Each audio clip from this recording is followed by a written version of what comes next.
Assalamualaikum warahmatullahi wabarakatuh.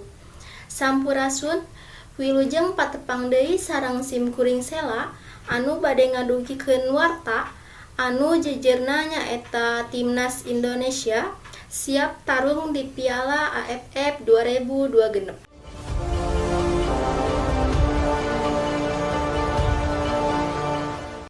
Pamirsa di mana wae ayana, Tim Nasional Sepak Bola Indonesia ayeuna keur nyiapkeun diri pikeun ngalawan lawanna di Piala AFF 2026.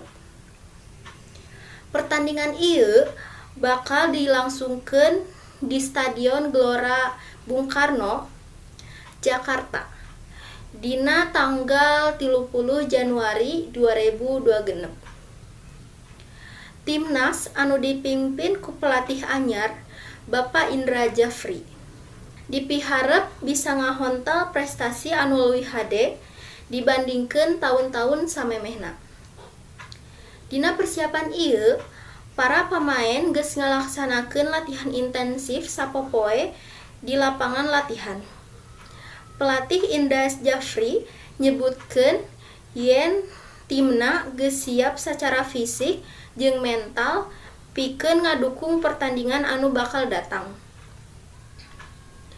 Kami geus ngalatih rupa-rupa strategi pikeun yang hareupan lawan-lawan anu kuat. Kami yakin bisa mere performa anu maksimal, ceuk Indra. Salah sahiji pemain kunci, Evan Dimas, oge nyatakeun optimismeuna. Anjeunna ngarepkeun dukungan ti para supporter bisa nambah sumanget tim. Arurang butuh dukungan ti sakumna rakyat Indonesia. Arurang bakal berjuang maksimal pikeun ngangkat ngaran bangsa, ceuk Evan Dimas. Piala AFF 2026 diperkirakeun bakal jadi ajang kompetisi anu seungit antara tim-tim Asia Tenggara.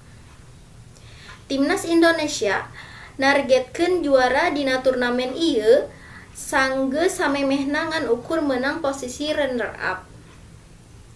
Hayu urang dukung Timnas Indonesia sareng doakeun supaya bisa sukses di Piala AFF 2026.